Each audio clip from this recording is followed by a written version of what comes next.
Imagínalo, las lámparas empiezan a balancearse, despacio, como si algo invisible las estuviera moviendo. Los perros empiezan a ladrar y entonces los celulares empiezan a sonar, todos a la vez. Un pitido que todos conocemos muy bien, nos avisa lo que el cuerpo apenas está empezando a percibir. Y luego lo sientes, el piso, eso que dabas por sentado literalmente, deja de ser firme por un instante y no se mueve de golpe.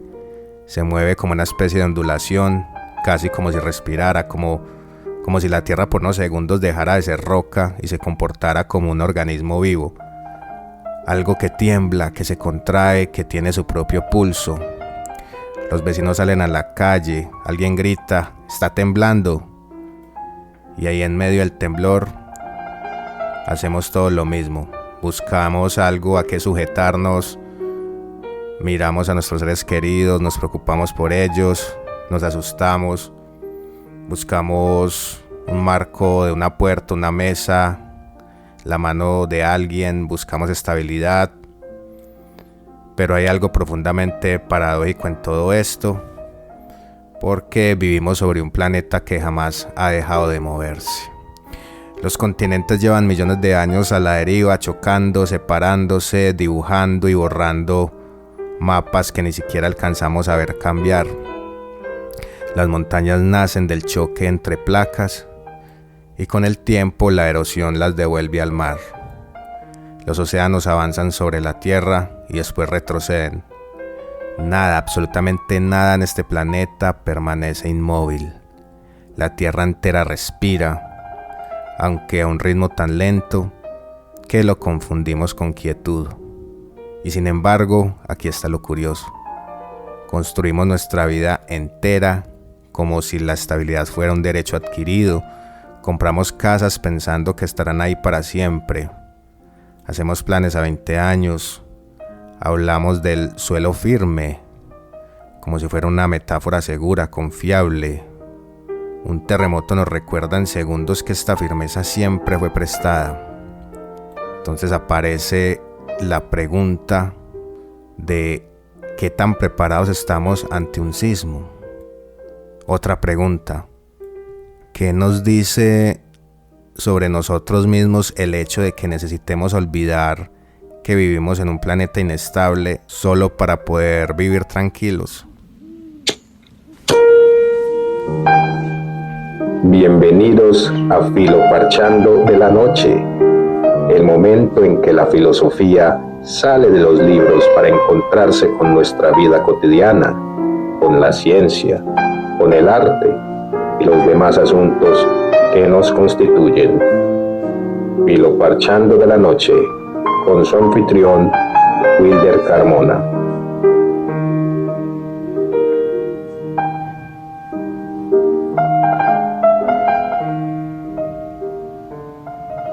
Bienvenidos de nuevo a Filoparchando de la Noche. Gracias por estar allí.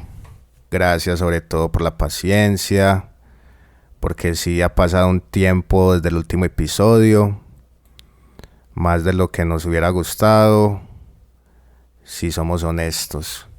Y no fue porque nos hayamos olvidado de este espacio, ni porque las ganas de parchar con ustedes se hubieran apagado. Fue más bien porque andábamos metidos hasta el cuello en cerrar un proyecto de grado, esa etapa que si alguna vez la han vivido saben que no deja mucho espacio para nada más. El tema además no era cualquier cosa, los sentimientos epistémicos y el momento particular que llamamos el sentimiento de eureka, cuando algo se hace como clic, cuando entendemos de golpe algo que llevamos rato dándole vueltas. Y pensándolo bien, no podíamos volver con un tema más apropiado. Porque si se acuerdan de nuestro primer episodio, hablamos justamente de eso, de los sentimientos, de cómo la ciencia no es solo razón fría, cálculo, método, de cómo la intuición también piensa, de cómo el descubrimiento, ese que parece tan racional, tan objetivo, muchas veces empieza con una corazonada, con algo que se siente antes de que se pueda explicar. Y hoy volvemos a ese territorio, pero desde otro ángulo, para comprender la naturaleza, lo que somos, dónde vivimos, sobre qué piso realmente pisamos. Eso sigue siendo una de las tareas más importantes, más urgentes que tenemos como seres humanos, y para eso existe este espacio. Filo Parchando de la Noche nació con un propósito simple, pero que no dejamos de repetirnos cada episodio, que es sacar la filosofía de los libros, de los estantes, de las aulas y traerla hasta acá, hasta la vida cotidiana, hasta las conversaciones normales de todos los días, hasta el bus, hasta el momento exacto en el que el suelo tiembla y de repente todos nos hacemos las mismas preguntas. Y quizás ese hacer clic del que hablábamos, como lo que es el eureka, no sea solo cosa de laboratorios ni de científicos con una bata. Tal vez también sea la naturaleza, que tiene su manera de hablarnos, de darnos señales. Un temblor, por ejemplo, al final es eso, una señal, un mensaje que la Tierra manda desde muy adentro, desde placas que llevan siglos acumulando tensión antes de soltarla en unos segundos. La pregunta es si nosotros sabemos leer o leer esos signos, porque últimamente esas señales no han parado.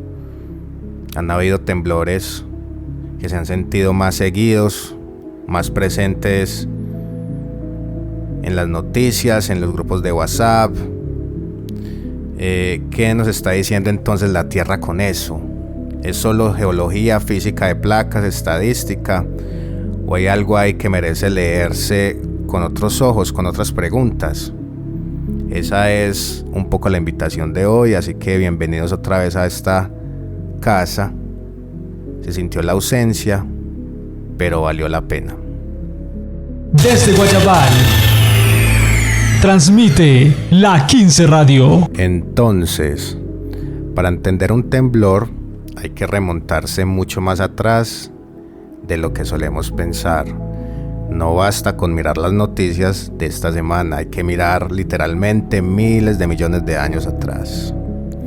Hace unos 4.500 millones de años, la Tierra era apenas una bola de roca fundida girando en el espacio, todavía sin forma definitiva. Poco a poco esa superficie se fue enfriando, se formó una corteza, y esa corteza, lo que hoy pisamos, lo que hoy llamamos tierra firme, que no es ni tan firme, nunca fue en realidad una sola pieza sólida y quieta. Se fue rompiendo, se fue moviendo y se fue acomodando. Hubo un momento, hace unos 300 millones de años, en el que casi todos los continentes que hoy conocemos estaban unidos en una sola masa gigantesca. Le pusimos un nombre hermoso, Pangea. Toda la Tierra en griego significa. Imagínense eso, un solo continente, un solo borde de costa rodeado por un océano inmenso. Y sin embargo, ni siquiera Pangea se quedó quieta, empezó a fracturarse. Lentamente, casi imperceptiblemente, esa masa única se fue partiendo en pedazos. Esos pedazos, lo que hoy llamamos África, América, Europa, Asia y Oceanía, comenzaron a separarse, a alejarse unos de otros, apenas unos centímetros por año, a un ritmo tan lento que ningún ser humano en toda una vida podría notarlo a simple vista. Pero ahí está la clave, el planeta no necesita que lo notemos para seguir moviéndose. Ese proceso tiene un nombre, deriva continental, y no se detuvo con Pangea, sigue pasando ahora mismo mientras hablamos, siguen moviéndose.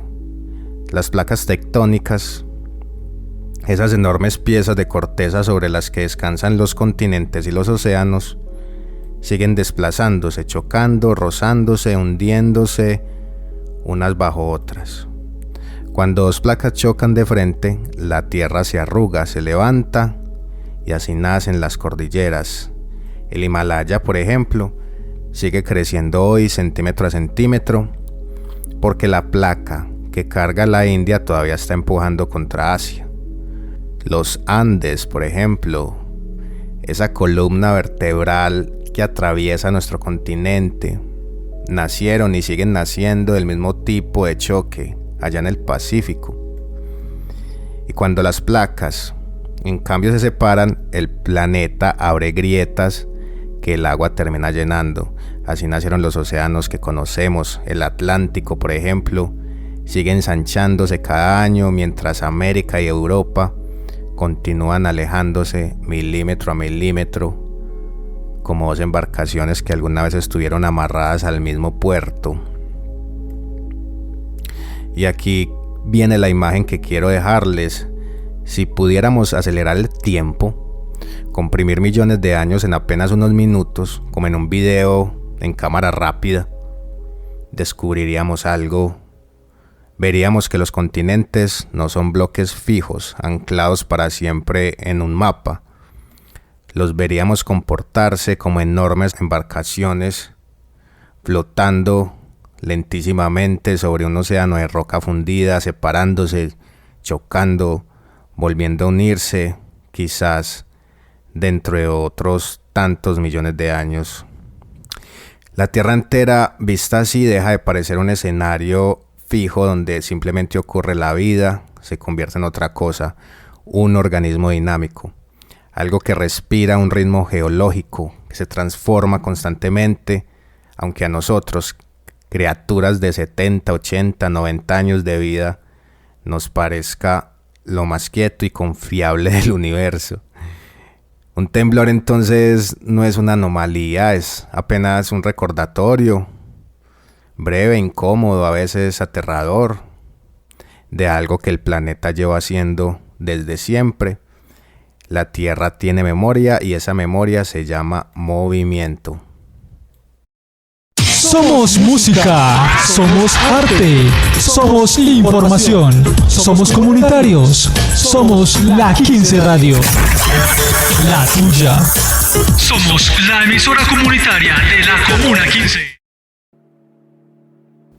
Bueno, entonces, ¿qué pasa exactamente cuando la Tierra tiembla? Para entenderlo, hay que volver a esas placas de las que hablábamos hace un momento, esas enormes piezas de corteza terrestre que flotan lentísimas sobre el manto. Ninguna de ellas está sola, todas están rodeadas de otras placas, y ahí, justo en los bordes donde una placa toca a otra, es donde ocurre casi todo lo interesante, porque las placas no se deslizan suavemente, como si estuvieran engrasadas, no. Se rozan, se traban, se resisten a moverse la una contra la otra, aunque las fuerzas del planeta las estén empujando sin descanso. A eso lo llamamos fricción. Y mientras las placas están trabadas, mientras no pueden moverse aunque quieran, entre comillas, algo sigue pasando por debajo. La energía se sigue acumulando, como si alguien empujara una puerta trancada, cada vez con más fuerza, sin que la puerta ceda todavía, segundo a segundo, año tras año, a veces durante siglos. Entonces esa energía no desaparece, no se disuelve, se mantiene ahí, se guarda, se acumula en la roca, en forma de tensión, como si el planeta mismo estuviera conteniendo el aliento, hasta que llega un punto en el que la roca ya no aguanta más, cede, y ahí la fricción pierde, la energía acumulada se libera, no de a poco, no suavemente, sino de golpe, en segundos. Esa liberación repentina de energía es exactamente lo que sentimos como un terremoto, como el clic que veníamos hablando, sería como el eureka.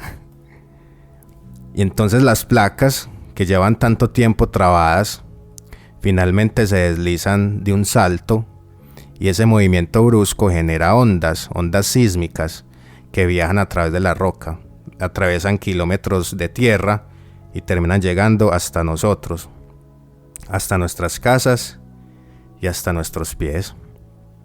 Entonces lo que sentimos como un temblor no es otra cosa que la llegada de esas ondas, el eco físico de una tensión que se estaba acumulando desde hace mucho, incluso mucho antes de que naciéramos. Y aquí es donde quiero detenerme en algo importante. Es muy fácil pensar en un terremoto como si fuera un accidente, una falla, algo que no debería pasar, una interrupción violenta de lo normal, pero no es así. Un terremoto no es una anomalía. Es la consecuencia natural, casi inevitable, de vivir en un planeta geológicamente activo, de vivir sobre placas que se empujan, que se friccionan, que acumulan y liberan energía todo el tiempo, y en distintos puntos del planeta y a distintos ritmos. No es que la Tierra falle, es que la Tierra funciona así y siempre lo ha hecho. Lo único impredecible en realidad es el momento exacto en que esa energía decide liberarse. Podemos identificar zonas de riesgo, fallas activas, patrones históricos, pero el instante preciso, el segundo exacto en el que la puerta finalmente cede, sigue siendo algo que ni toda nuestra ciencia ha logrado anticipar con certeza. Y ahí hay algo que vale la pena sentarnos a pensar. Convivimos todos los días con procesos que no controlamos, que no podemos predecir del todo y que sin embargo son perfectamente naturales. Listo. Entonces, la naturaleza no castiga, ni Dios castiga. Hace un tiempo estaba caminando por un parque y me encontré con una escena que seguramente muchos de ustedes también han visto alguna vez. Había una señora de pie en una banca improvisada, prácticamente gritando. Decía que los terremotos eran castigos de Dios, que el mundo se había llenado de maldad, de pecado, de gente que ya no respetaba nada y que por eso la tierra temblaba, que era una advertencia, que se acercaba el fin de los tiempos y que más nos valía arrepentirnos antes de que fuera demasiado tarde. Nadie se detenía mucho tiempo a escucarla, algunos sonreían incómodos, otros apuraban el paso y yo seguí caminando también, pero eso quedó como dando vueltas, porque esa idea, la de un planeta que tiembla para castigarnos, no es nueva, ni exclusiva de esa señora en el parque. Ha acompañado a la humanidad desde siempre. Terremotos, plagas, inundaciones, sequías son interpretados una y otra vez como mensajes, como advertencias, como si detrás del fenómeno hubiera una voluntad, un juicio, una intención. Es una manera muy humana de intentar darle sentido al sufrimiento. Pero es momento de ir un poco más allá de la superstición, de preguntarnos con calma por las causas reales de las cosas. Y aquí es donde entra alguien que pensó esto con una claridad que sigue siendo, siglos después, incómodamente actual, y es Baruch Spinoza. Spinoza tenía una manera muy particular de entender la naturaleza. Para él no existía separación entre Dios y la naturaleza. De hecho, usaba esas dos palabras casi como sinónimos. Deus sive natura, Dios, o sea, naturaleza. Pero atención, eso no significa que la naturaleza sea un Dios que premia, castiga, que se enfada o perdona, todo lo contrario. Para Spinoza, la naturaleza actúa siempre según su propia esencia, según leyes necesarias, no según voluntades ni propósitos. No hay una mente detrás diciendo esta ciudad merece temblar y esta otra no. La naturaleza no tiene intenciones, no persigue finalidades, no distingue entre lo que consideramos bueno y lo que consideramos malo, simplemente es y actúa según causas. Spinoza hablaba de entender las cosas a través de sus causas adecuadas, es decir, no quedarnos en la superficie del fenómeno, no conformarnos con explicaciones mágicas o emocionales, sino buscar entender realmente por qué algo ocurre, siguiendo la cadena de causas que lo producen. Y ya vimos en la sección anterior cuál es la causa adecuada de un terremoto: las placas que se friccionan, energía que se acumula, tensión que finalmente se libera, física, geología, nada de castigos, nada de advertencias divinas, nada de fin de los tiempos. El terremoto simplemente sucede porque el planeta es así, porque así ha funcionado siempre. Todo lo que hoy conocemos es el resultado de procesos de mucho tiempo, mucho antes de que existiera un solo ser humano capaz de sentir miedo o de gritarle a Dios desde una banca de un parque. Y aquí quiero plantearles algo, porque hay una trampa en el lenguaje. El terremoto, el fenómeno en sí, es completamente natural, ocurre igual en una ciudad densamente poblada que en medio del océano, sin nadie cerca para sentirlo siquiera. Pero el desastre, entre comillas, no es natural. El desastre es una categoría humana, porque no sufrimos lo mismo todos frente al mismo temblor. Una casa construida sin ninguna norma sísmica, en una ladera insegura, por una familia que no tuvo otra opción porque el resto de la ciudad le resultaba inaccesible, no tiembla igual que un edificio diseñado con la ingeniería antisísmica en una zona con planes de emergencia, con acceso rápido a ayuda médica. El sufrimiento ahí deja de depender únicamente de la naturaleza y empieza también a depender de nuestras condiciones sociales, de la desigualdad, de las decisiones políticas, de quién tuvo o no tuvo los recursos para protegerse. Spinoza entonces nos invita a mirar dos veces. La primera mirada es hacia la naturaleza. Ahí no hay culpa, no hay castigo, no hay intención, solo causas necesarias, encadenadas unas con otras, indiferentes a nosotros. La segunda mirada es hacia nosotros mismos, hacia lo humano. Ahí sí hay responsabilidad, ahí sí hay decisiones que se pudieron tomar de otra manera, ahí sí cabe la pregunta ética. Culpar a Dios o a la naturaleza por un terremoto es, en el fondo, una manera cómoda de no hacernos esa pregunta, mucho más incómoda. ¿Qué responsabilidad tenemos nosotros en convertir un fenómeno natural en una tragedia humana? Quedamos con una pregunta incómoda flotando entonces en el aire. ¿Qué responsabilidad tenemos nosotros en convertir un fenómeno natural en una tragedia humana? Vamos a quedarnos ahí un momento, porque vale la pena no salir corriendo de esa incomodidad. Empecemos por lo obvio. No podemos evitar los terremotos, eso ya lo dejamos claro.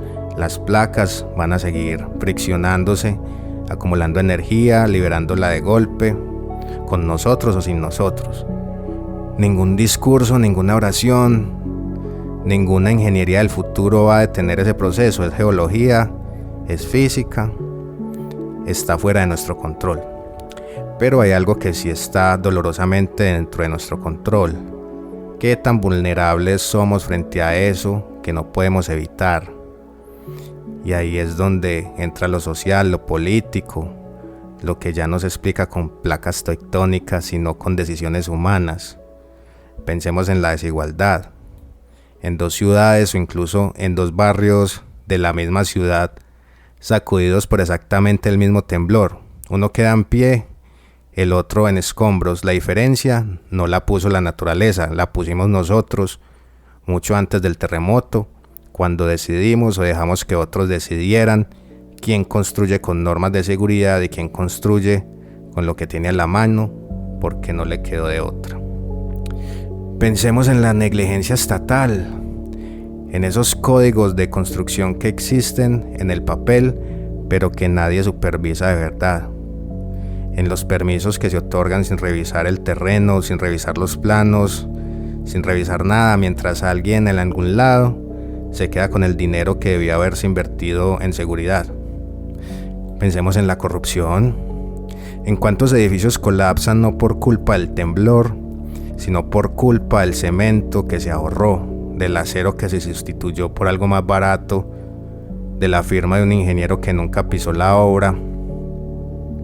Pensemos en la planificación urbana, en las ciudades que crecieron sin ningún control, sobre laderas inestables, sobre rellenos, sobre terrenos que cualquier estudio geológico habría señalado como zonas de riesgo, pero esos estudios llegaron tarde, o no llegaron nunca, o llegaron y simplemente se ignoraron. Y pensemos finalmente en la pobreza, porque casi siempre cuando la tierra tiembla, no tiembla igual para todos. Tiembla más fuerte para quien no tuvo opción de elegir dónde vivir, para quien construyó su casa con sus propias manos, porque el sistema nunca le ofreció otra alternativa. Ninguna de esas cosas es un fenómeno natural, son decisiones, omisiones, prioridades, cosas que con voluntad política, con otro tipo de sociedad, podrían ser distintas. Y aquí quiero regresar por un momento a Spinoza, porque creo que hay un paralelismo hermoso entre lo que acabamos de decir y lo que puede ofrecernos la filosofía misma. La filosofía tampoco puede evitar el sufrimiento. No puede detener un terremoto, no puede impedir una pérdida, no puede borrar el dolor de quien ha perdido su casa o algo más grave todavía. Pero sí puede hacer algo igual de importante. Puede prepararnos para enfrentarlo. Puede darnos herramientas para entender las causas reales de las cosas, en lugar de refugiarnos en explicaciones cómodas, como el castigo divino, o la resignación de que así es la vida y ya.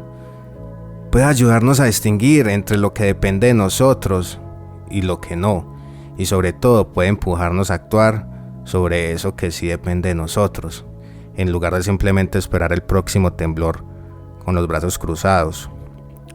No podemos evitar que la tierra tiemble, pero sí podemos evitar que cada vez que tiemble sean siempre los mismos quienes lo pierdan todo. Hasta aquí hemos hablado de geología, de placas de fricción de energía acumulada bajo la tierra, pero quiero proponerles algo. Dejemos por un momento la corteza terrestre y miremos hacia otro lugar donde también hay placas tectónicas invisibles, silenciosas, pero igual de reales. Miremos hacia nuestra propia vida. Piensen en una relación, en esa persona con la que llevan años o meses o toda una vida compartida. Uno tiende a pensar que ese vínculo es sólido, fijo, un terreno seguro donde plantar los pies. Pero si somos honestos, sabemos que no es así. Debajo de cada relación también hay tensión acumulándose, pequeños desacuerdos que no se dicen, necesidades que cambian con el tiempo, silencios que se van guardando, capa sobre capa, año tras año, y a veces, un día sin ningún aviso claro, todo se libera de golpe. Una discusión que parecía por nada termina siendo el temblor que revela todo lo que se venía acumulando desde mucho antes. Piensen en la salud, en ese cuerpo con el que caminamos, con el que corremos, con el que comemos, dormimos. Sin pensarlo demasiado, damos por hecho que seguirá funcionando igual mañana y pasado mañana y dentro de 10 años. Hasta que un examen médico, una noticia, un dolor que no se va, nos recuerda que el cuerpo también es territorio inestable, que también acumula tensiones, a veces por años, y antes de manifestarse de un momento a otro.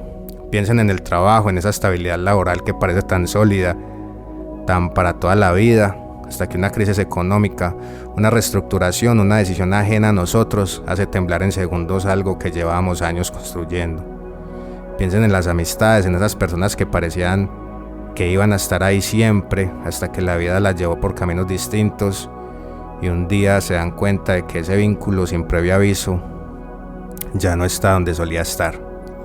Y piensen finalmente en las pérdidas, en esas ausencias que llegan, a veces de golpe, como un sismo, a veces lentamente, como la erosión de una montaña, y que nos recuerdan que de una forma más dolorosa, que nada de lo que amamos viene con garantía de permanencia. Nada seguro en esta vida. Todos, absolutamente todos, vivimos parados sobre placas tectónicas invisibles. Se llaman vínculos, se llaman salud, se llaman trabajo, proyectos, certezas, rutinas, y como con las placas de verdad, se friccionan, acumulan tensión y tarde o temprano se mueven, a veces despacio, casi sin que lo notemos, como la deriva continental, y a veces de golpe, como un terremoto. La estabilidad absoluta, esa que tanto buscamos, esa que tanto necesitamos sentir para poder dormir tranquilos, es en el fondo una ilusión, nunca ha existido, ni en la tierra ni en nuestras vidas. Y sin embargo, aquí está lo verdaderamente notable: seguimos construyendo, seguimos enamorándonos, aunque sabemos que toda relación puede temblar. Seguimos haciendo planes a futuro, aunque sabemos que el trabajo puede desaparecer mañana. Seguimos formando amistades, aunque sabemos que no todas van a durar. Seguimos viviendo, aunque sabemos en el fondo, siempre lo hemos sabido, que el suelo bajo nuestros pies nunca fue tan firme como quisimos creer. Y es justamente ahí, en esa tensión entre la fragilidad que sabemos que existe y la vida que insistimos en construir de todos modos, que ahí está algo profundamente humano. Y quiero traer de vuelta una imagen que ya hemos usado antes en este programa, porque hay ideas que vale la pena repetir hasta que se nos queden grabadas de verdad. Cuando llega una tormenta fuerte, un árbol rígido, de tronco grueso, inflexible, orgulloso de su solidez, muchas veces se parte, se quiebra desde la raíz. Toda esa fuerza que parecía su virtud termina siendo precisamente lo que lo destruye. El bambú, en cambio, hace algo distinto. No resiste la fuerza del viento de frente, se inclina, se dobla, a veces hasta casi toca el suelo, cede. Y cuando la tormenta pasa, vuelve a levantarse, sigue ahí intacto.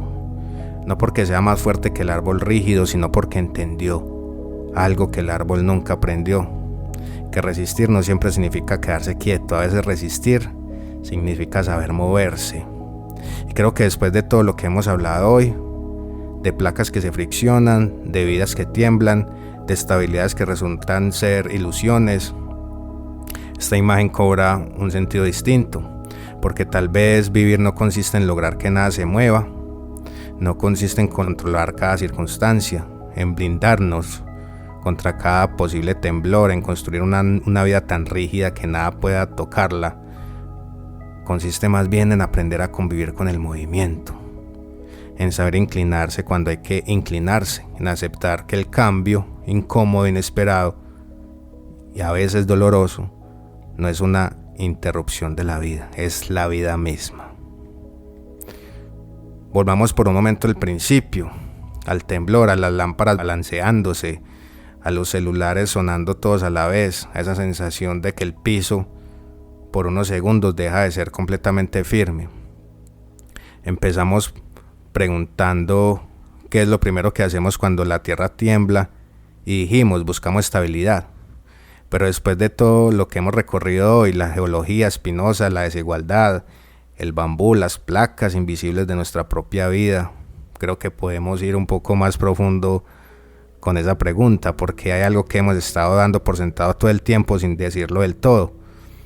Cuando hablamos de la naturaleza y de nosotros, solemos hablar como si fuéramos dos cosas distintas, como si la naturaleza fuera un escenario y nosotros los espectadores, como si la tierra temblara allá afuera y nosotros observáramos desde acá, a salvo, del otro lado de una frontera invisible. Pero esa frontera no existe. Aquí es donde quiero volver una última vez a Spinoza. Recordemos esa idea suya: Deus ibe natura, Dios, o sea la naturaleza, una sola sustancia infinita, de la cual todo lo que existe, cada roca, cada océano, cada placa tectónica y también cada uno de nosotros, es apenas una expresión particular. No estamos parados frente a la naturaleza mirándola desde afuera como quien observa un espectáculo. Somos naturaleza contemplando la naturaleza. El cuerpo que tiembla cuando el suelo tiembla está hecho de la misma materia que ese suelo. Los pensamientos que usamos para entender un terremoto son también un producto de esa misma tierra que evolucionó durante millones de años hasta producir criaturas capaces de preguntarse por qué tiembla. No hay un nosotros por un lado y una naturaleza por el otro. Hay una sola cosa mirándose a sí misma. Porque cuando olvidamos esa pertenencia, cuando empezamos a creer que somos algo aparte, algo superior, algo separado de la tierra que habitamos, empezamos a comportarnos como conquistadores. Construimos como si el territorio nos debiera algo. Extraemos como si los recursos fueran infinitos, ignoramos las señales, los estudios geológicos, las advertencias, los patrones que la propia naturaleza nos ofrece. Actuamos como si estuviéramos por encima de ella y no dentro de ella. Y ahí es donde nacen muchos de los desastres de los que hablábamos. No en la naturaleza, en el olvido de que somos parte de ella. Pero cuando lo recordamos, cuando de verdad comprendemos que no somos dueños de este planeta, sino una expresión más de él, todo cambia de lugar. La relación deja de ser una relación de dominio y se convierte en una relación de pertenencia. Ya no se trata de controlar la naturaleza, de someterla, de protegernos de ella como si fuera una amenaza externa. Se trata de reconocer que cuidarla es, literalmente, cuidarnos a nosotros mismos. Que entender la conciencia con filosofía, con humildad, no es un lujo intelectual, sino la forma más honesta de entendernos a nosotros mismos. Así que volvamos una última vez a esa pregunta que le dio título a nuestro programa de hoy. ¿Qué nos dice un terremoto de nuestra relación con la naturaleza? Que el suelo nunca fue tan firme como creímos, que la estabilidad absoluta siempre fue una ilusión, tanto en la tierra como en nuestras propias vidas, que el sufrimiento que a veces le atribuimos al planeta muchas veces tiene nombre humano: desigualdad, negligencia, indiferencia, y que como el bambú, quizás la sabiduría no está en resistir sin doblarnos, sino en aprender a movernos con aquello que no podemos controlar. Pero al final no estamos aquí para dominar la tierra que tiembla bajo nuestros pies. Estamos hechos de la misma tierra que tiembla. Gracias por parchar con nosotros hoy, una vez más en Filoparchando de la Noche. Nos escuchamos pronto.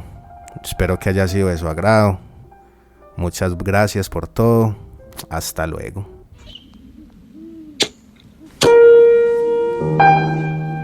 Bienvenidos a Filoparchando de la Noche, el momento en que la filosofía sale de los libros para encontrarse con nuestra vida cotidiana, con la ciencia, con el arte y los demás asuntos que nos constituyen. Filoparchando de la Noche, con su anfitrión, Wilder Carmona.